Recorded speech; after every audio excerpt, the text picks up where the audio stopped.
Welcome to another Did You Know CIUS Answers. With us today is David Marples, Professor of Russian and East European History at the University of Alberta, as well as Research Fellow at the Canadian Institute of Ukrainian Studies. Many of our scholars are currently being engaged by media, being asked questions about the history of the SS Waffen Division Galicia. David, you too have been responding to media. Can you tell us what happened during President Zelensky's visit to the Canadian Parliament? Well, when the speaker was introducing President Zelensky, he also introduced a guest in the gallery. And this was apparently a personal guest of the speaker, someone who lived in his riding, Yaroslav Hunka, who turns out was a member of the SS Division Galicia that fought in the war against the Russians in 1943 to 45. And the guest received a standing ovation. And everyone seemed to me like every single MP stood up to applaud as well. I didn't see any gaps there when I looked at the photograph. And as a result, this caused an international scandal that was picked up around the world. Many called Canada naive for the choice of guest. And the Russians in particular made a lot of propaganda out of it, particularly to support their narrative that Ukraine today is ruled by neo-Nazis and that Canada, like was one of the allies of Ukraine, is also celebrating former Nazis on these kind of occasions. Can you tell us a bit more about the reactions by the public? Well, the public were, I think, very critical, particularly of the choice of guest, and also the opposition leader called for Trudeau to make a public apology. The head of the NDP also the same. And most of the media picked it up in Canada, and even to a lesser extent in North America. It was featured on BBC as well. And it looked like Canada was really making something of a mess of what should have been a celebratory occasion. The fact that Zelensky came here and asked for various support, and which we agreed to give him.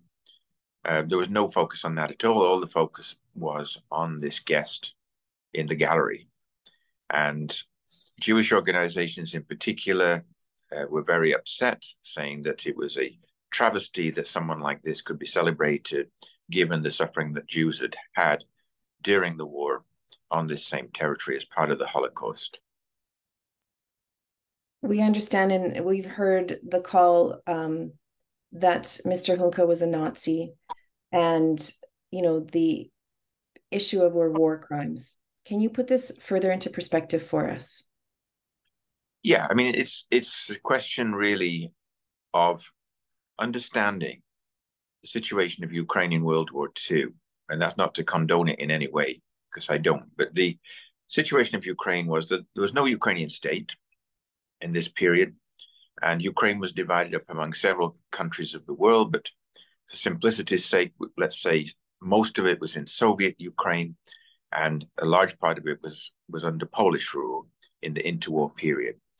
And relations between the Ukrainian residents of Poland and the Polish government were never very friendly. And by the 1930s, they'd actually turned hostile. The Ukrainians had adopted, let's say, a more democratic attitude in the 1920s. They took part in the Polish parliament at debates there, but they never really got very far in gaining autonomy for these eastern regions. And they had hoped after World War I to actually get an independent state, but they understood that the Poles had agreed to give them some sort of autonomy when the Polish state was restored in 1921, after being off the map of Europe since 1795. In Soviet Ukraine, meanwhile, the population had suffered a major famine in 1933, which killed nearly 5 million people. It had suffered purges in 1937-38, which destroyed large sectors of cultural society, the party leadership, and most of all, the farmers. So this was the legacy of Soviet rule in eastern Ukraine. There'd been no Soviet rule up to that point in western Ukraine. But in September 1939, after the Nazis and Soviets signed a pact. Poland was invaded from the west by the Nazis, and 2 weeks later they were invaded from the east by the Red Army. And Poland was divided up into the two regions, but it meant that Western Ukraine actually became part of the Soviet Union as Soviet Ukraine. In that period too, after an initial period where Poles were the main target of the Soviet regime, they turned on Ukrainians and deported large numbers of the population to other areas of the Soviet Union. And finally, in June 1941, when the Nazis invaded the Soviet Union, which was really the start of the Soviet-German War, the NKVD massacred several thousand prisoners in the western borderlands, particularly in Ukraine, but also in Belarus and in the Baltic states later. So for Ukrainians, what they remembered of Soviet rule was all negative. And for Ukrainians in the rest of the country, their memories were also negative. But nevertheless, about 2.5 million Ukrainians did join the Red Army and fought against the Germans. So that number is huge and should put into perspective what is happening in these regions that decide to collaborate with the Germans at the start of the war. As the war progressed, the Germans got almost to Moscow, and on the southern front, the Battle of Stalingrad started by the summer of 1942. But by early February 1943, the Nazis were defeated at Stalingrad, and after that, the Red Army started to advance westward. And it advanced at a fairly rapid rate, particularly in the south.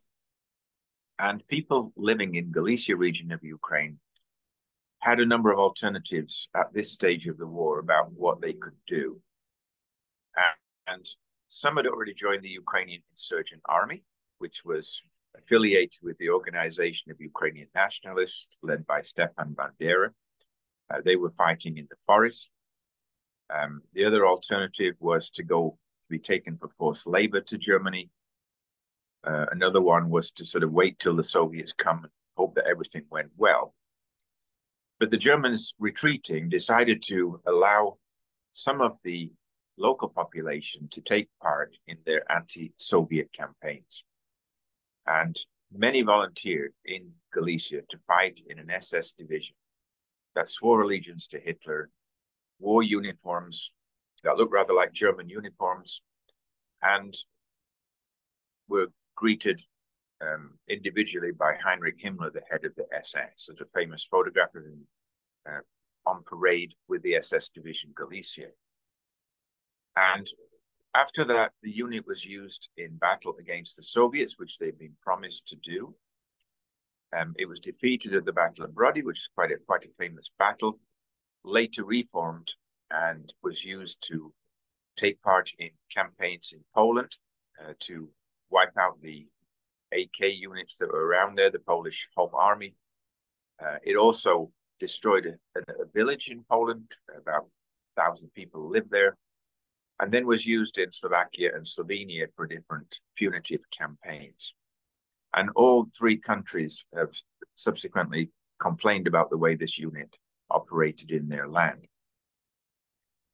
But before the war ended, the unit changed its name to Ukrainian National Army and gave up ultimately to the British and American forces, where they were taken prisoners and ended up in DP camps. And it was later in the early 1950s, by the time they eventually arrived in Canada.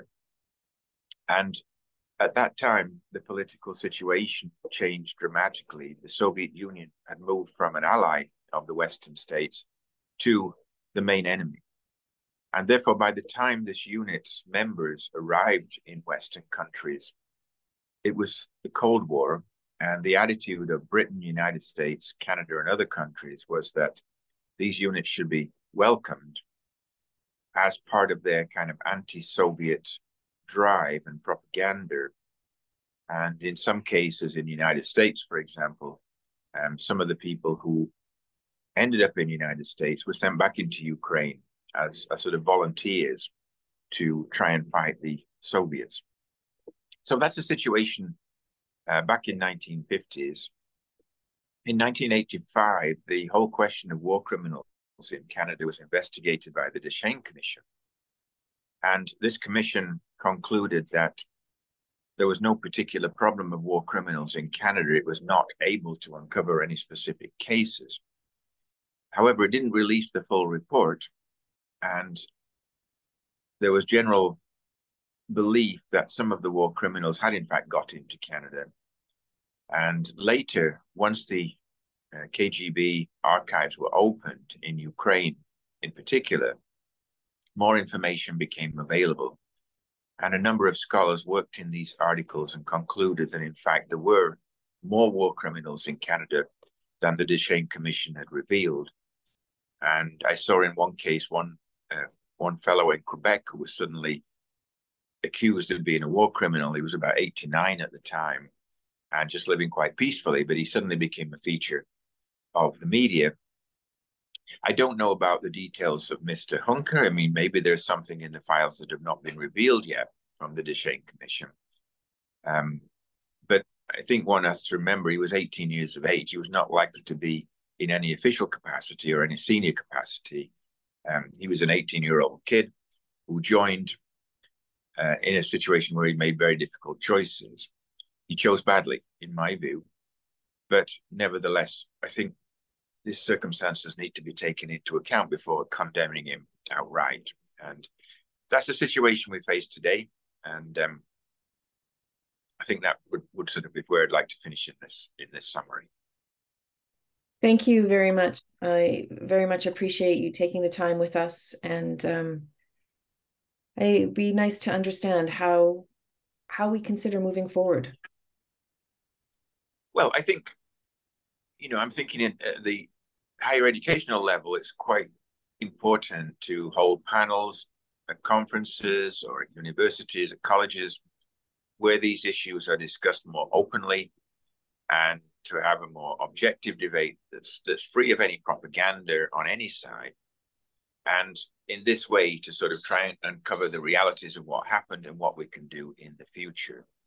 And it relates also to the matter of commemoration of these people, not only the Divizia, but also UPA, the Bandera group of the OUN, and different groups, which have been really, I think it's fair to say, venerated by the post-World War II migrants who come here from the regions of Ukraine.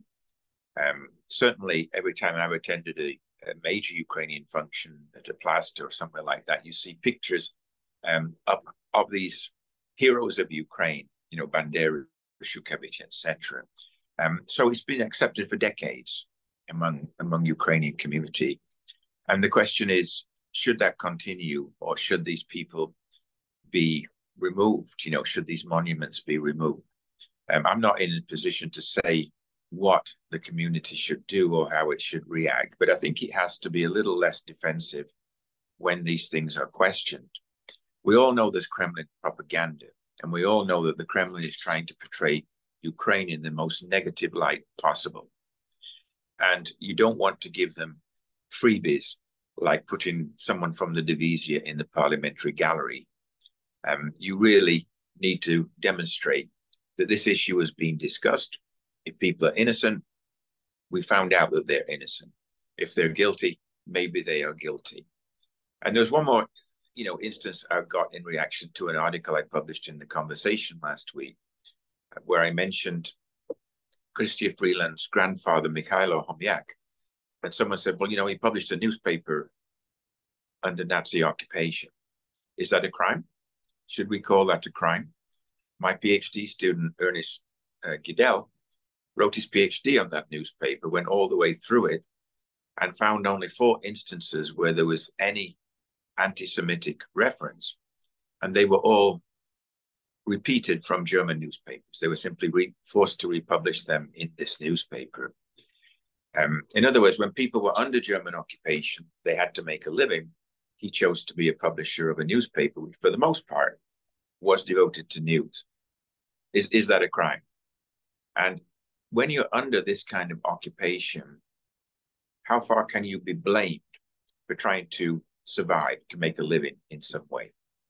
And that, I think, is a question that no modern Canadian has ever faced. We've never been in that situation of being in a war zone, well, other than when ancestors fought in World War II. But in the modern age, never been in a situation where we're in a war zone, occupied, children taken away, villages razed to the ground, missiles fired all over the place. And this, is the situation in Ukraine today.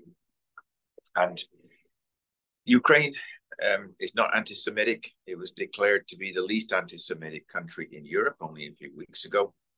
It has a Jewish president, formerly had a Jewish chair of parliament as well. It's quite open. Jews celebrated a national holiday in Ukraine quite recently as well. Thousands of Jews went there to the Dnipro region.